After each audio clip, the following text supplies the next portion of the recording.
Vous avez déjeuné au moins. Merci beaucoup. Je voudrais, mesdames et messieurs, à l'entame de mon propos, remercier la presse nationale et étrangère ici présente pour couvrir cet important événement qui consacre la tenue du 14e Conseil des ministres délocalisés qui a été consacré à la région de Dakar.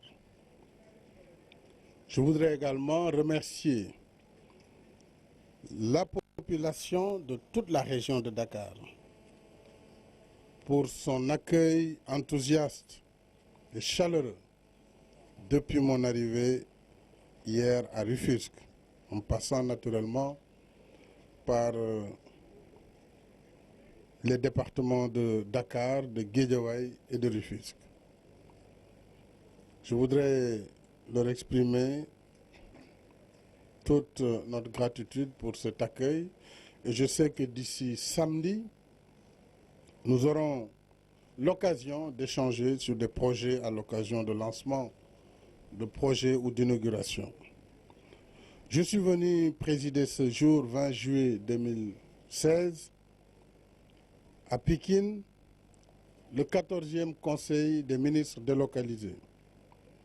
Et c'est l'occasion, encore une fois, pour moi, à la fin d'un processus entamé le 7 juin 2012 à Saint-Louis, de réitérer mes sincères remerciements à toutes les composantes de la population sénégalaise, dont chacune m'a réservé à moi et à ma délégation un accueil très chaleureux. J'ai pu en effet, à la faveur des contacts avec les franges importantes de notre population, mesurer l'espoir vivace de nos compatriotes. Hier encore, j'ai pu tout au long du trajet qui m'a conduit à Sangalkam, puis à Rufisque, constater l'espoir de toute une jeunesse vaillante. Et je peux assurer à la jeunesse que cet espoir ne sera pas déçu. De Saint-Louis à Dakar,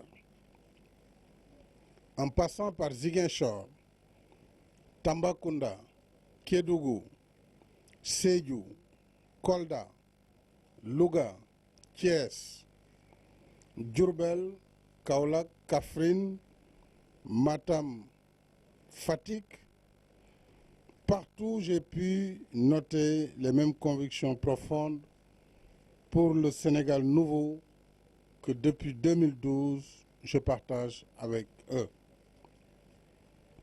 En délocalisant le Conseil des ministres dans chaque région, ma résolution était faite d'aller au contact des élus, des acteurs locaux et des populations, de les écouter, de les comprendre, mais surtout de décider avec elles de leur avenir.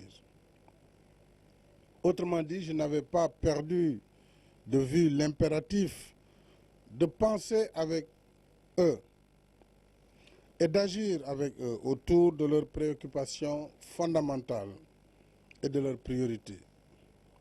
J'ai voulu d'ailleurs, à travers ces conseils délocalisés, poser les premiers jalons de la territorialisation des politiques publiques que j'ai engagées et dont le préalable exigible reste la communion avec les populations autour de leurs aspirations légitimes et de leurs conditions de vie. Cet exercice de planification commune entre le gouvernement et les populations à la base nous vaut aujourd'hui une programmation territoriale d'investissement d'environ 2872 milliards. 2872 milliards, c'était avant le Conseil de Dakar. Je peux vous dire que sur les 2872 milliards, déjà 1700 milliards ont été exécutés au moment où je vous parle. soit un taux de réalisation hors Dakar de 61%, le taux d'exécution des engagements pris dans les 13 conseils des ministres délocalisés. Bien entendu, en fin août 2015, le Premier ministre a indiqué hier le taux de réalisation qui était de 55% pour un montant de, à l'époque, 1500 milliards sur les 2872. Alors, auquel il faut ajouter aujourd'hui 1800 milliards de francs pour le Conseil de Dakar. Il nous faut donc nous en féliciter car le procédé est inédit et les aspirations généreuses. S'agissant particulièrement du Conseil de Dakar, je vais y revenir, je viens de valider en Conseil un important programme d'investissement qui est de 1800 milliards sur les 3 années à venir, 2016-2018. 1800 milliards. Hier, le Premier ministre, après le Conseil interministériel, avait validé 1225 milliards avec les élus, auxquels on vient d'ajouter 565 milliards, dont seulement 126 milliards sont à rechercher comme gap. Autrement, sur les 1800 milliards, nous avons tout ce qu'il faut, sauf 126 milliards que nous pourrons mobiliser avec nos partenaires. Je voudrais également, avant de laisser la parole au Premier ministre pour faire un complément sur la nature des investissements et sur la différenciation à faire entre les projets territoriaux dans les départements et les projets d'envergure nationaux, mais qui sont inclus dans cette enveloppe, il pourra vous faire la lumière. Je voudrais simplement faire noter que ce Conseil des ministres d'aujourd'hui a permis de prendre les décisions importantes suivantes. Je décide de retourner le stade Assane Diouf de Dakar à la jeunesse pour construire un nouveau stade pour un montant de 20 milliards de francs CFA. Donc cela va mettre un terme à ce conflit entre la jeunesse et donc nous verrons avec tous les acteurs concernés la mise en œuvre de cette décision importante. La seconde décision importante, c'est la réaffirmation de la volonté farouche de l'État de protéger la zone rurale de Dakar. Il ne faut pas l'oublier, Dakar a une zone rurale qui est une zone horticole, pour ne pas dire agricole, et qui ne doit pas disparaître sous la pression foncière. Et donc, il y a là un engagement très fort pour la sauvegarde d'une part de la zone de production horticole, des Niayes, c'est connu, c'est un espace unique qu'on ne peut pas laisser détruire. Et d'autre part, la préservation de la forêt classée de Mbao, qui se trouve sur 700 hectares, qu'il faudrait valoriser et donc préserver. Troisième mesure importante en faveur de la jeunesse de la région de Dakar, c'est la mise en œuvre immédiatement d'un domaine agricole communautaire dans le département de Rufisque et plus précisément dans la commune de Sangalkam, puisque c'était sur les anciennes terres de l'ISRA qui se trouvaient dans la même commune pour un montant de 6,4 milliards déjà mobilisés et disponibles. Donc là aussi, c'est un démarrage immédiat pour près de plus de 1000 à 2000 emplois jeunes dans la région rurale de Dakar. Quatrième mesure d'importance, je reviendrai là-dessus lors de ma tournée à Bargny et à Rufisque, c'est la protection côtière. Nous voyons aujourd'hui les conséquences négatives des changements climatiques sur les populations riveraines et côtières qui vivent le long de la côte. C'est l'occasion pour moi d'exprimer une grande compassion aux populations de Gokhoumbadj qui sont frappés durement aujourd'hui par la houle. Demain, le gouvernement enverra une mission à Saint-Louis pour y apporter le soutien du gouvernement, mais surtout pour valider là aussi l'exécution de la digue de protection sur le long de la langue de Barbarie pour préserver les populations riveraines de cette côte de Saint-Louis. Enfin, j'ai décidé que Rufisque verra son canal historique enfin refermé, reconstruit, j'allais dire, sous un format approprié, et les études seront engagées sans délai pour que Rufisque, en tout cas, puisse vivre dans un environnement beaucoup plus sain, qui puisse également éviter la prolifération de moustiques et de tout désagrément de cette nature. Pour le reste, je laisserai Monsieur le Premier ministre tout à l'heure vous faire le point et je reviendrai en langue nationale Wolof pour parler à la population de ce qu'on lui a réservé. Je vous remercie, Monsieur le Premier ministre.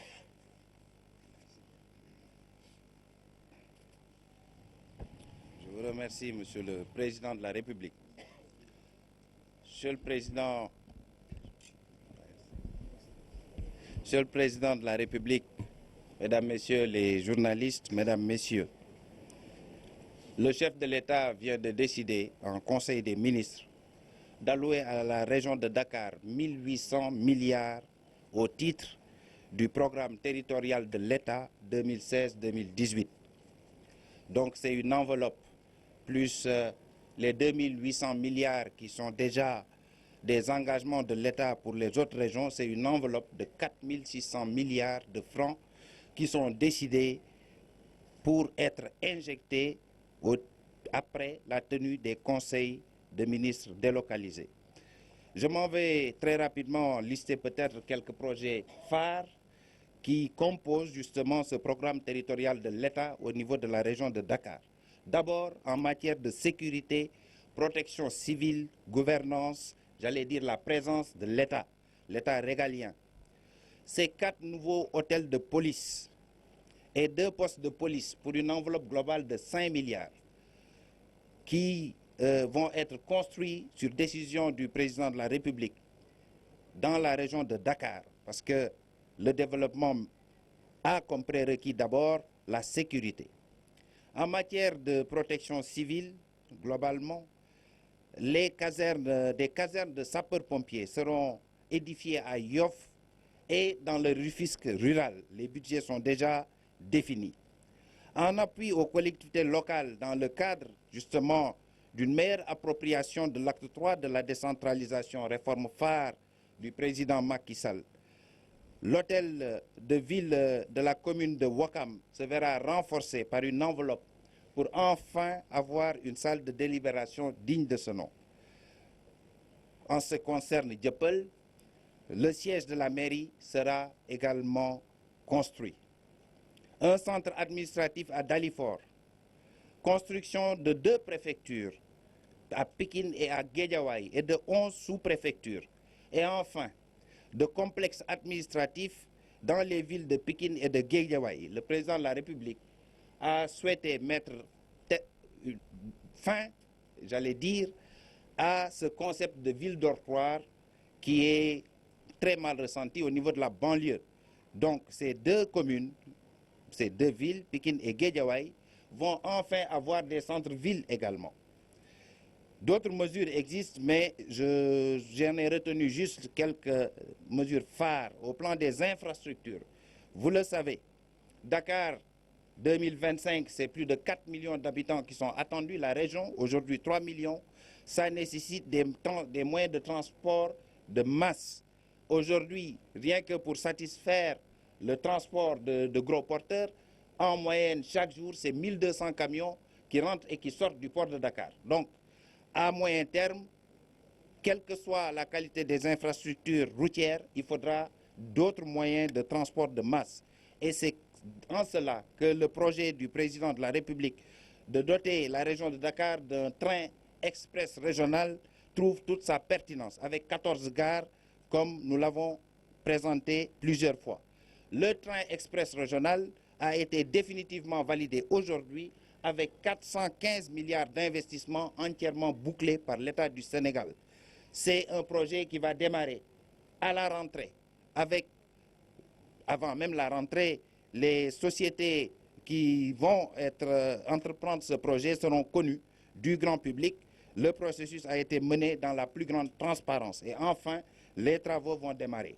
C'est à partir des 14 gares, comme on a coutume de dire, 475 bus diffuseurs qui vont être prépositionnés pour faire de Dakar également un centre de modernité en matière de mobilité urbaine.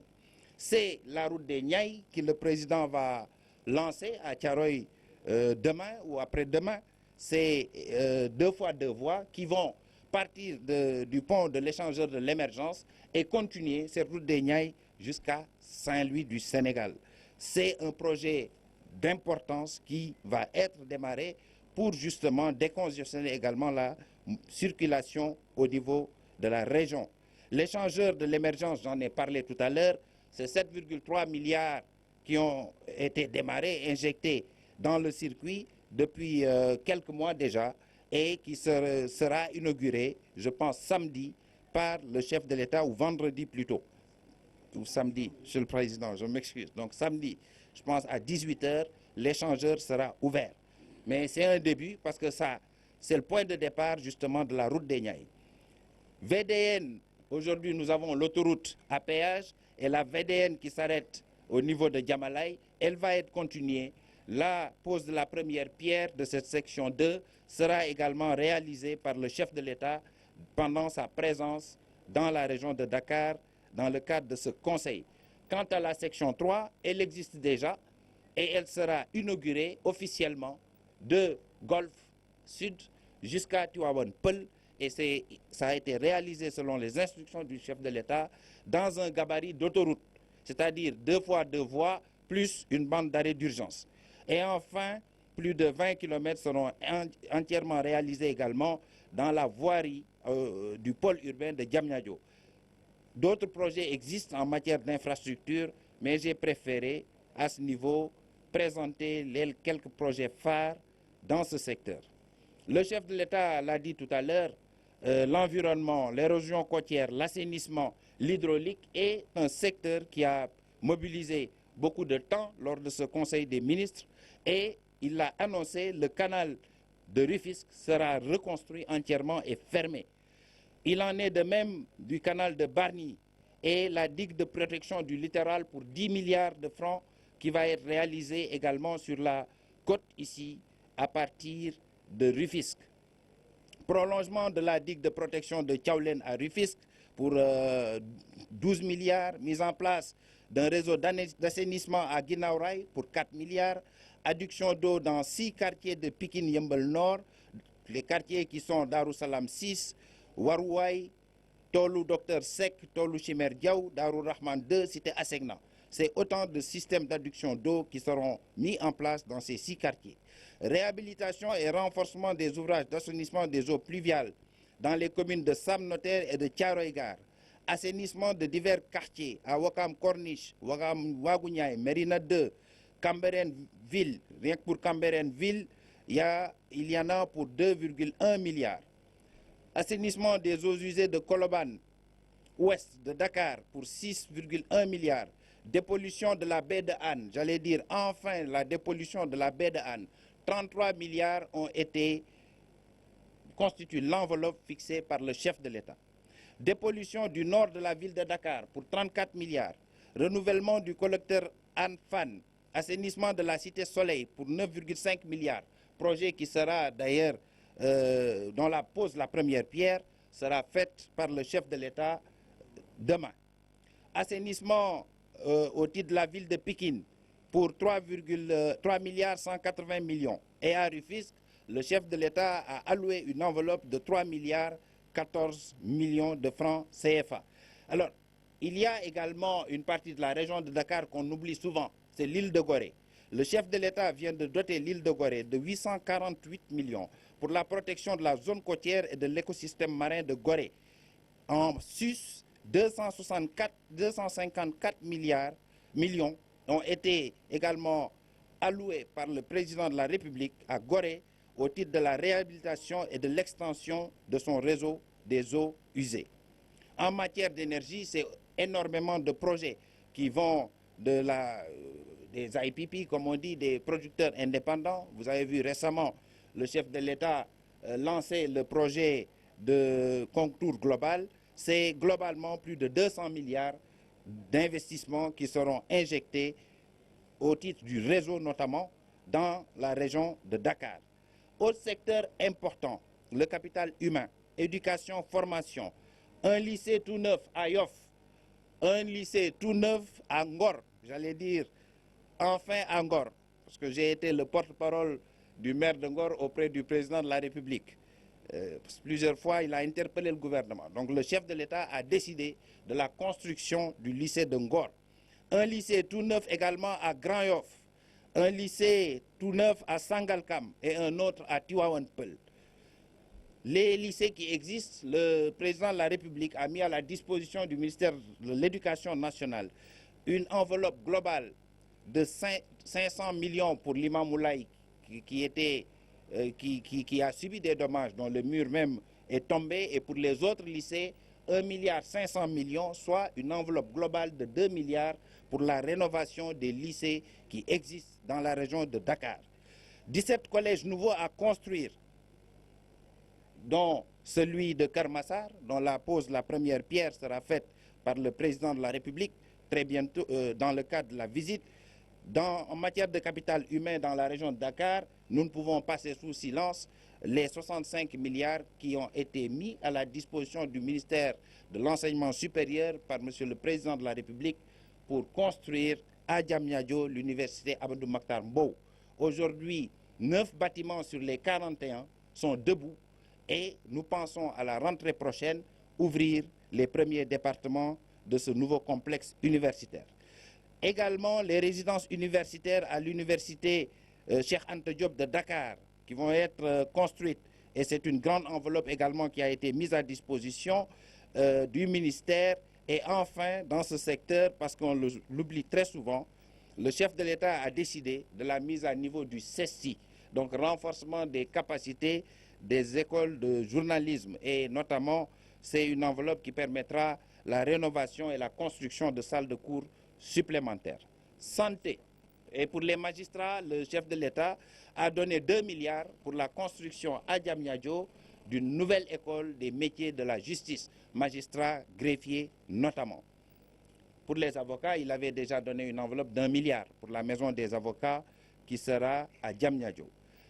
Santé, des blocs opératoires à Pikine, des postes de santé nouveaux à Diamaguène, à Thiaroye-sur-Mer, ce sera réhabilité, à Tako, à Rufisque et à Daroukhan, des postes de santé, une maternité à Gadaï, dans le Guédiawaye, une maternité à construire à Golfe Sud, et Youssou Mbargane verra son plateau médical mis à niveau par une opération de réhabilitation globale de cette importante infrastructure qui existe à Rufisque.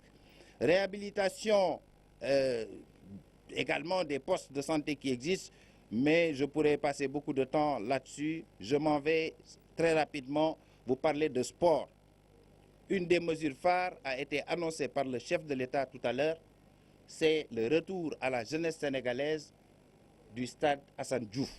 Je pense que ceci mérite vraiment d'être salué au nom des populations et de la jeunesse de Dakar. C'est extrêmement important, mettant fin également à une situation, j'allais dire, potentiellement chrysogène. Et il a accompagné sa décision d'une enveloppe de 20 milliards pour reconstruire le stade Assane Diouf. Mais il ne s'en est pas arrêté là. Il a trouvé que ce n'était pas normal encore que nos Lions, dans leur temple mythique du stade Léopold Sédar Senghor, ne puissent pas connaître le niveau de leur score. Donc un programme de réhabilitation de l'écran géant a été décidé par le chef de l'État. Demba Diop, construction de blocs de toilettes. Limamoulaye, Ndiarem Limamoulaye, construction d'un stade pour 1,3 milliard de francs CFA. et réhabilitation et extension du stade Alassane Djigo. Donc les infrastructures seront également mises à niveau. Je terminerai par le secteur des capacités productives et j'allais dire de l'emploi. Renforcement le commerce d'abord et modernisation des parcs à oignons du marché de Thiaroye. C'est important parce qu'aujourd'hui nous sommes autosuffisants en oignons et nous exportons. Enfin, le marché d'intérêt national fait partie des grands projets présidentiels de seconde génération lancés à Diamniadio avec sa gare des gros porteurs entièrement validée, 52 milliards. C'est un projet dont la première pierre a été posée par Monsieur le Président de la République. Côté budgétaire, c'est aujourd'hui entièrement bouclé. Sur l'emploi, le chef de l'État l'a dit tout à l'heure, ça passe d'abord par l'adéquation de l'offre de formation. Vous verrez au cours de ce séjour du chef de l'État dans la région, vous le verrez inaugurer le pôle métier à Diamniadio. Et c'est un pôle extrêmement important avec des nouveaux métiers qui vont émerger dans le secteur automobile. Et c'est quelque chose, un projet que le chef de l'État ira visiter et vous êtes conviés justement pour couvrir cela. Donc sur la formation professionnelle, c'est également l'ISEP, l'Institut supérieur d'enseignement professionnel de Diamniadio. C'est le centre du savoir. Ça, c'est le côté, j'allais dire, côté offre. Mais sur le côté demande, c'est le domaine agricole communautaire qui sera réalisé à Sangalkam. C'est aussi le parc industriel qui est aujourd'hui en phase, qui est terminé, en tout cas dont les premiers hangars sont terminés et la première entreprise chinoise arrive avec ses 1000 emplois. Mais c'est aussi le parc de technologie numérique, les métiers de demain. Et là-dessus, c'est une enveloppe de 45 milliards qui est aujourd'hui disponible et qui sera construite à Diamniadio sur décision du chef de l'État, Monsieur le Président de la République. Je vous remercie. Merci, Monsieur le Premier ministre. Je pense que le Premier ministre a essayé d'être exhaustif, mais il est clair que les projets dépassent très largement la liste qui a été énumérée. Je voudrais déjà, pour rappel, dire qu'aux Parcelles Assainies, d'importantes mesures également ont été prises pour achever les travaux du stade municipal qui tardent à l'être depuis 4 ans, mais également la construction d'un centre de santé de référence aux Parcelles Assainies, et surtout dans le domaine religieux, dans le domaine des édifices religieux et aussi dans le domaine de la coutume, nous avons décidé d'abord de reprendre les travaux de réhabilitation de la grande mosquée de Dakar, notamment en ce qui concerne les problèmes de toiture et donc d'étanchéité, mais aussi de construire pour les 12 pench, disons, leur siège au niveau de Santhiaba et des appuis aux différentes mosquées concernées. Maintenant, je voudrais, avec votre compréhension, dire quelques mots en Wolof et je pourrais prendre une ou deux questions si vous le voulez bien. Kon ginnaaw bu ñu sant yàlla julli ci sangam bu tedd bi ñëw nañu tey yeggali lii nga xam ne maa ngi ko tàmbali woon ci weeru juin atum 2012 tàmbalee ko woon Ndar Géej mu nekkoon conseil des ministres bi jiitu ñu génne ko Ndakaaru yóbbu ko ci région yi te conseil des ministres bu ci nekk li koy jiitu wala di ko gàttandu mooy premier ministre jiite ak waa région ba ak ñi nga xam ne ñooy acteurs yi élus yi population yi ñu waxtaane seen problème mu développement wax seeni priorité suñu ko tënkee jébbal ko président de la république su ñëwee ci bésu conseil bi ba ñu ko tàmbalee ba tey nag ñu ngi toll woon ci fukki région yi ak ñett laata ñu ñëw fii ci Ndakaaru ci ay matuwaay ay engagement yu toll woon ci 2 milliards ak juróom-ñetti téeméer ak juróom-ñaar fukk ak ñaar mooy li nga xam ne ñun gàddu woon nañ ko ci engagement ak responsabilité ci biir diir boobu jot nañu mottali réaliser maanaam junni milliards ak juróom-ñaar fukk téeméer ak juróom-benn fukk ak benn ci ay milliards yoo xam ne def nañ ko ba pare laata ñuy ñëw fii tey loolu nag boo koy xayma mooy téeméer bu ne boo ko jëlee juróom fukk yi ak juróom def nañu ko ba pare loolu lu jara wax la wala sax juróom-benn fukk yi ak benn bi ñu ñëwee tey nag ndakaaru xam nañ ne aussi ndakaaru mooy capitale région bi tam moo ëpp population yeneen région yi moo tax fii dogal yi ñu jël mooy yokk jël junni ak juróom-ñetti téeméeri milliards 1800 milliards moom la ñu daggal ndakaaru ci diiru ñetti at yi di ñëw muy 2016 2017 2018 loolu nag boo koy xool li ci ëpp mu ngi dem ci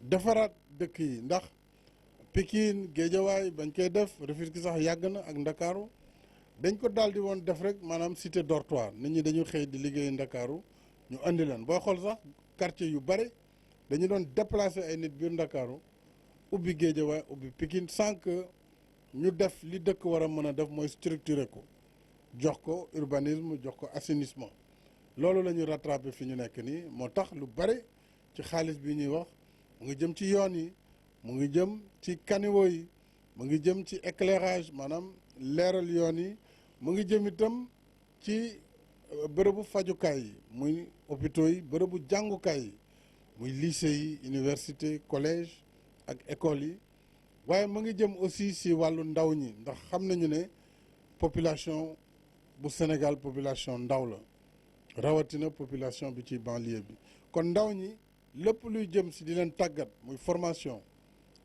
ak di leen jàngal ak di fexe ñu am fu ñuy xëyee loolu programme bi def na ci ay jéego yu am solo moo waral di ngeen gis ci détail bi buñ ko publier lépp lu nga xam ne ay projet la yu am solo yoo xam ne buñ si jógee kenn dootul jàpp Pikine Guédiawaye Tëngéej wala zone rurale bi comme en banlieue ni ñu koy waxee wala di ko jàpp comme dëkk yoo xam ne amul solo ku gis déjà VDN 3 bi liñ si def ak niñ ko liggéeyee xam ne tey façadu Guédiawaye bu Pikine ba ngay dem Tivaouane Peulh joxe na gis-gis bu bees boo xam ne mën nañ ko am ci département yi ma lim léegi gis-gis boobu nag dana indi investissement privé yu bees ndax dana am intérêt ndax daañu xam ne kon ay bërëb yu rafet la ndax géej gi ak côte bi su na ko valoriser mu am presque autoroute ndax 2x2 voies la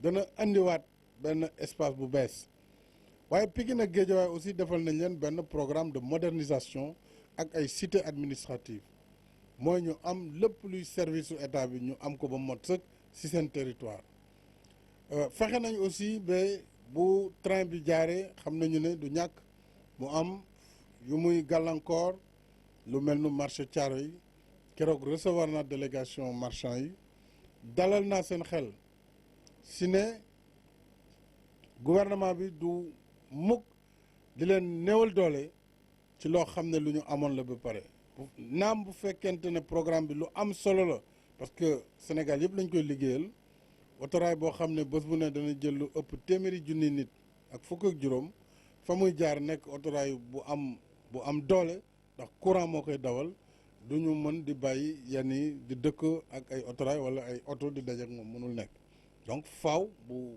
yëkkati nit ñi jóge daañu fa jóg waaye lépp lu war ci d'abord ñu recaser leen wax naa ministre des forces armées en partie si lenn li si camp de Thiaroye moom it danañ ko jox li war a tax militaire itam dem beneen gox pour que liggéey boobu yëpp bañ a am benn tardement kon daal ci gàttal ndax li ñu war a wax bëri na te dafay gudd ñuy nekk fii di lim benn ci gàttal daal 1 milliard ak juróom-ñetti téeméer yoo xam ne yi téeméer rek ak ñaar fukk ak ñett lañ ci wut lañ amagul suñu poos maanaam ci gafaga état bi loolu nag yomb na yàlla yomb na aussi buñ ci taxawee du am benn jafe-jafe moo tax ma bëgg a dalal xelu nit ñi ne ñi naan dañuy wax ay milliards rek te kenn gisul dama yaakaar ne dañu génnul ci biir dëkk bi dugg ci àll bi xool ndax chantier yi ñu ngi dox wala doxuñu waaye toog sa kër wala ñu jox la micro rek ngay wax lu la neex yomb na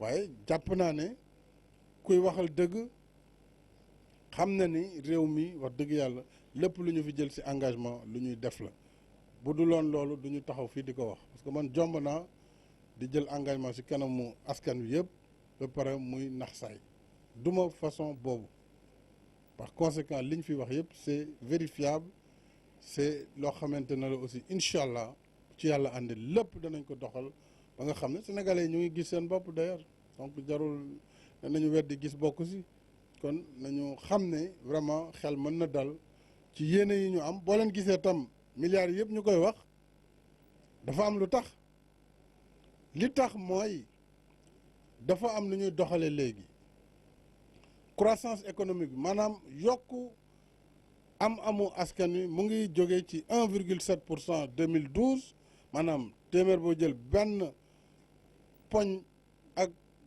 genn wàll daanaka moom la ñu doon doxee ci yokkute koom-koomu réew mi tey ñu ngi ci téeméer bi juróom benn poñ ak juróom benn loolu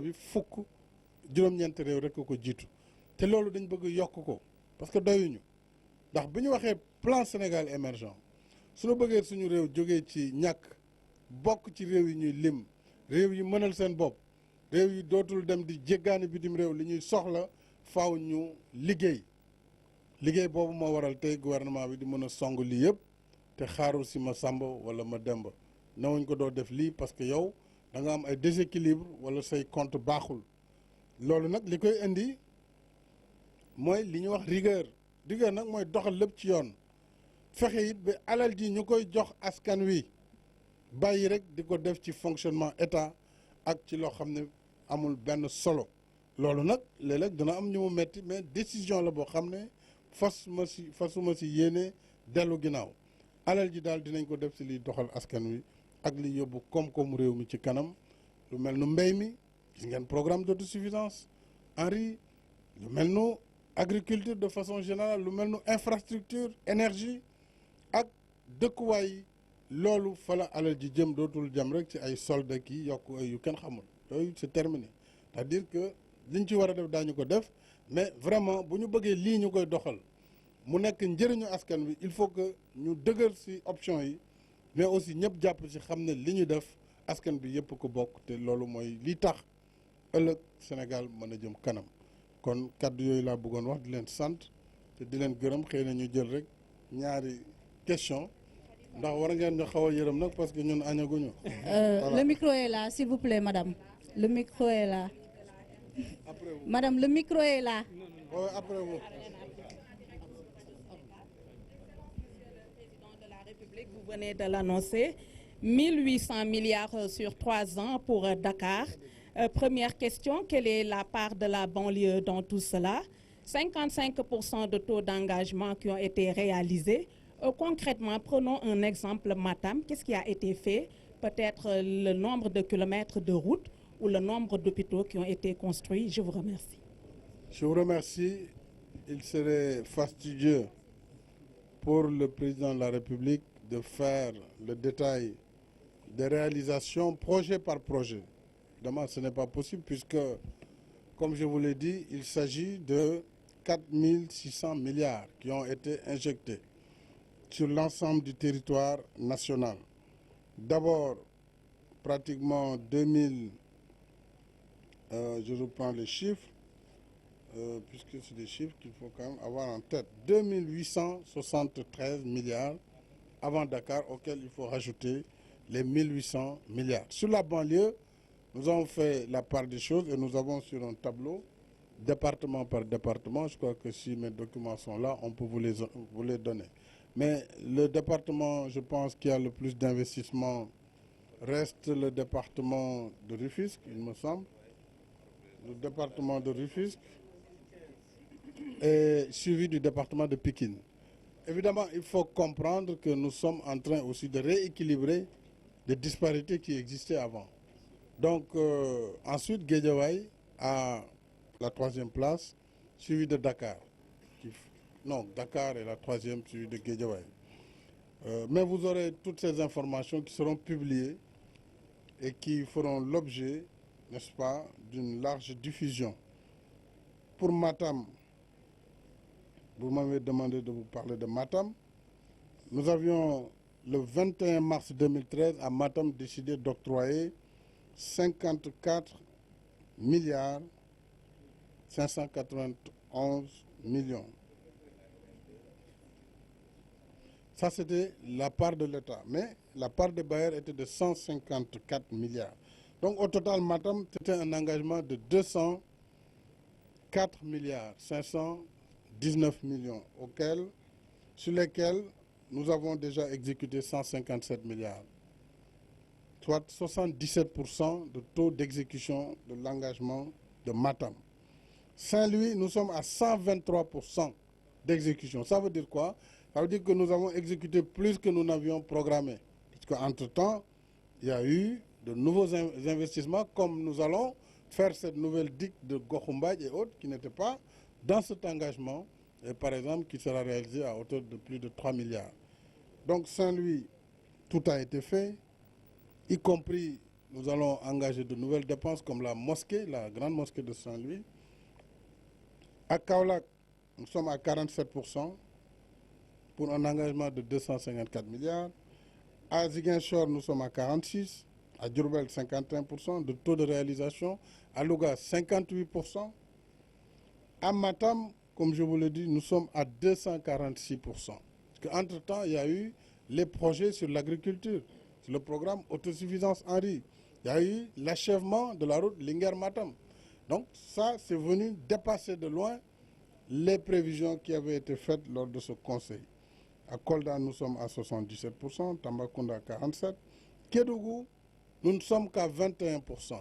Mais à Kédougou, avec le financement obtenu maintenant de la route Kédougou-Salémata, pour presque près de 40 ou 40 milliards, nous allons passer de 21 à presque 70%. Sans parler du PUDC qui est venu après et qui a permis à Kédougou d'avoir une batterie de forage, puisque c'est un milieu cristallin qui a nécessité des moyens spécifiques. Il en est de même pour Thiès, on est à 38%, Sédhiou 18%.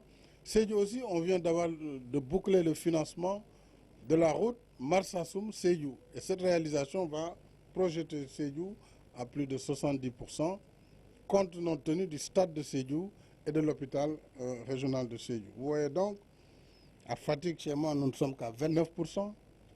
D'ailleurs, je vais demander quand même au gouvernement ce qui justifie cette situation pour Fatick. Au total, donc, 61% de nos engagements ont été réalisés, vérifiables, chiffres à l'appui. Voilà ce que je voulais vous dire pour vous donner l'assurance que... Monsieur le Président, si vous permettez, vous venez donc de boucler une série de conseils des ministres délocalisés. Dakar donc est la dernière étape. Aujourd'hui, en quelques mots, quel bilan faites-vous de ces tournées? Sinon, vous avez été en contact durant ces années avec la population. Comment jugez-vous aujourd'hui, à cet instant, le moral de ces Sénégalais? Vous savez, tant qu'on vit, on a de l'espoir. Et quel que soit le niveau de réalisation que nous serons amenés à faire, les populations auront toujours des doléances. Il n'y a qu'à voir chacun à son niveau personnel. Chaque jour qu'on vit, c'est un jour nouveau, avec des besoins nouveaux, et la population croît. Donc, l'essentiel, c'est que le gouvernement puisse avoir un niveau d'exécution assez confortable pour faire avancer notre pays dans le sens de sa croissance et de son émergence. Et nous y sommes.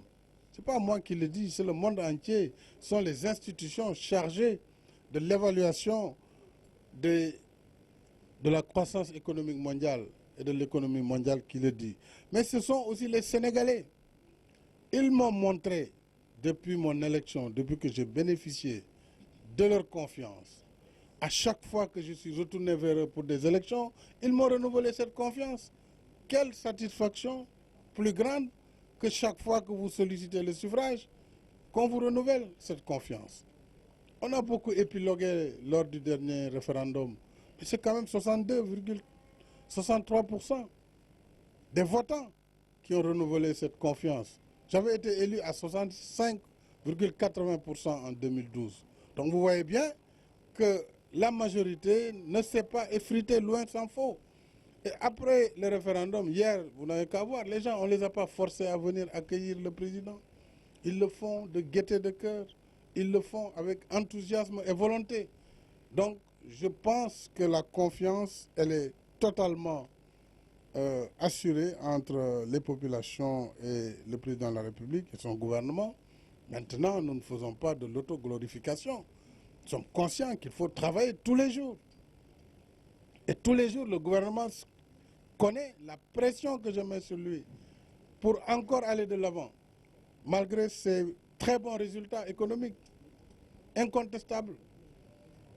Incontestables. Et malgré le bilan, secteur par secteur. Et depuis que j'ai demandé le débat économique, il n'a pas eu lieu. Malheureusement, il n'y a qu'un débat aérien, de politique politicienne, d'injures publiques. Ça ne fait pas avancer le pays et ça n'intéresse pas les Sénégalais. On doit faire le débat économique, clairement, pour savoir si le gouvernement il est performant ou il ne l'est pas. Si les populations ont un mieux-être ou pas. C'est ça qui intéresse les gens. Ce n'est pas qu'on soit beau ou vilain, grand ou petit. Ce débat n'intéresse personne. Et j'aimerais que la presse nous aide vraiment à mettre tous les responsables devant la nation pour que chacun parle de vrais débats sur le Sénégal. Et ce qui intéresse véritablement notre jeunesse. Comment faire pour régler la question de l'emploi? Comment faire pour régler la question de la production alimentaire dans notre pays? Comment faire pour atteindre nos objectifs d'émergence? Voilà le débat, c'est pas autre chose. Maintenant, quand sonnera l'heure de la campagne électorale, vous savez que je sais faire une campagne électorale. J'ai mon bac, ils le savent. Et chaque fois qu'ils retentissent, ils sont par terre. Mais ce n'est pas le moment. Pour le moment, c'est l'heure de travailler. Ceux qui s'opposent doivent, pendant ce temps, peut-être aller chercher un programme. Ça va être difficile, parce que je ne vois pas comment ils vont contourner le PSE pour sortir je ne sais quoi. Mais c'est le moment d'aller faire ce travail, d'aller peut-être regarder les citoyens, de leur parler, et de permettre au pays d'avancer vraiment sur les questions fondamentales. Je vous remercie. Maïmouna Ndour Faye, DIRPUB AZ Actu et journaliste productrice à la DTV. Monsieur le Président, vous cherchez de l'argent pour financer votre économie. Les services du ministère des Finances nous ont annoncé en début de semaine que vous avez acquis depuis 4 ans pour près de 5 000 milliards de financement de la part des partenaires techniques financiers.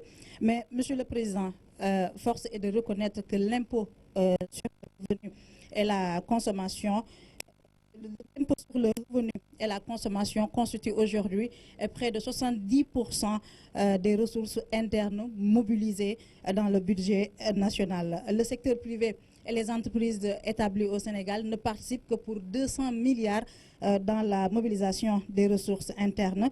Pourtant, Monsieur le Président de la République, une étude des institutions de Bretton Woods indique que le Sénégal a le potentiel devant lui permettre de mobiliser en termes de ressources internes près de 3 000 milliards, une manne d'argent qui pourrait vous permettre de financer l'économie et de moins recourir aux partenaires techniques et financiers. Monsieur le Président, je vais vous soumettre ces quelques données que je tire des rapports de la DPE.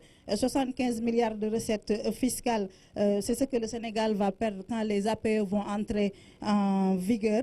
Les exonérations fiscales accordées aux entreprises, aux multinationales et aux investisseurs coûtent à l'État du Sénégal près de 500 milliards de francs CFA selon un rapport sur les dépenses fiscales.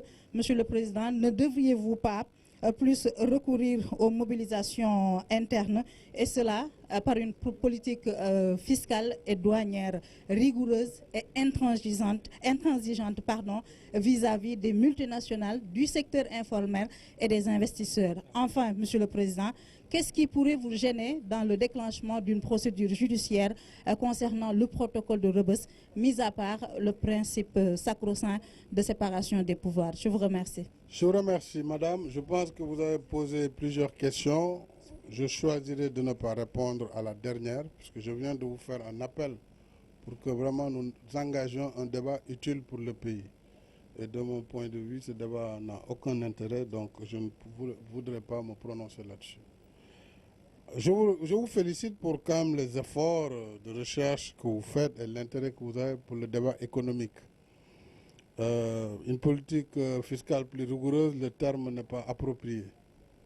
Puisque si nous n'avions pas une politique fiscale rigoureuse, pour un pays qui ne produit pas grand-chose en termes de recettes d'exportation, je pense que nous n'aurions pas eu 3 300 milliards de budget cette année, en 2016.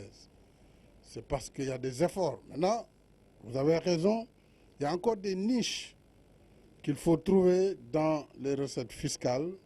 Et c'est tout le combat que j'ai mené déjà, non seulement au niveau national, mais même au nom de l'Afrique, au niveau du G7 et du G20, pour aider les pays africains à lutter contre l'évasion fiscale et contraindre les compagnies multinationales qui produisent de la richesse en Afrique de payer les taxes là où la richesse est produite.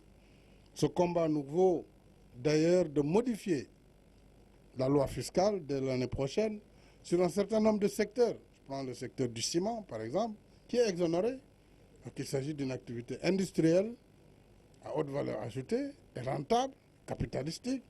Donc il n'y a pas de raison qu'on continue à faire bénéficier au secteur du ciment le régime minier qui le soustrait de tout impôt.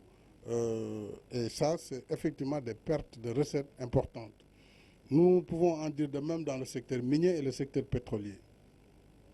C'est pourquoi j'ai demandé au gouvernement de modifier le code minier qui va être adopté certainement à la rentrée prochaine, parce que l'Afrique, de façon générale, ne bénéficie pas tellement de ses ressources naturelles, puisque des législations avaient été mises en place sous le principe ou sous le prétexte qu'il fallait attirer les investissements étrangers.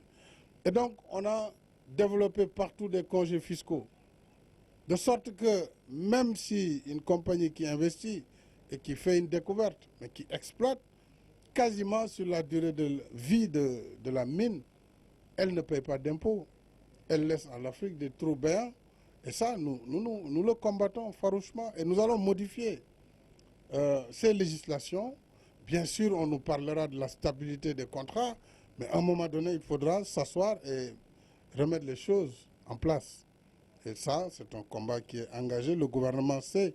D'ailleurs, même ceux qui ont le régime ancien, nous les amenons à rediscuter avec nous et à renégocier. Le dernier en date, c'est une société Toro Gold qui a obtenu sa concession d'exploitation minière et qui a accepté, malgré son régime précédent, de nous rejoindre dans cette nouvelle volonté qui est affichée. Donc, nous avons là un combat assez important et ce combat, nous devons le partager avec tout le secteur économique, national comme international.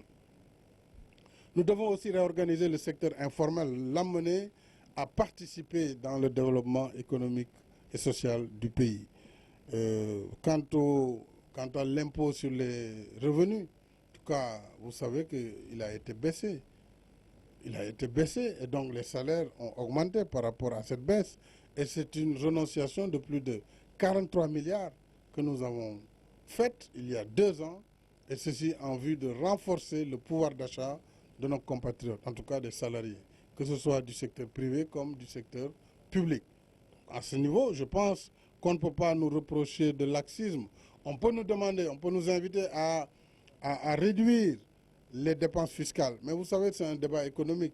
Et tantôt, on vous dit, réduisez les exonérations, ce sur quoi je suis tout à fait d'accord. Mais en même temps, il faut attirer l'investissement et faire de la production et réexporter. Donc c'est un jeu où il faut trouver l'équilibre. Il n'y a pas de doctrine particulière où c'est du tout refus d'exonération fiscale ou du tout impôt. Alors il faut, en fonction des avantages comparatifs de chaque pays, asseoir sa propre politique. Et la politique, c'est nous qui la définissons. Elle n'est pas définie ailleurs. Ailleurs, on nous accompagne. Et ça, c'est le nouvel esprit de l'État du Sénégal et de l'Afrique. Il faut que tout le monde comprenne que c'est notre responsabilité de définir nos politiques publiques. Personne ne viendra les définir à notre place. Là, on peut nous accompagner, regarder avec nous comment améliorer, mais la décision nous appartient et pour le moment, c'est ce que nous avons fait et qui nous a valu une forte croissance en si peu de temps, mais qui nous vaut également ce classement africain et international. Je vous remercie.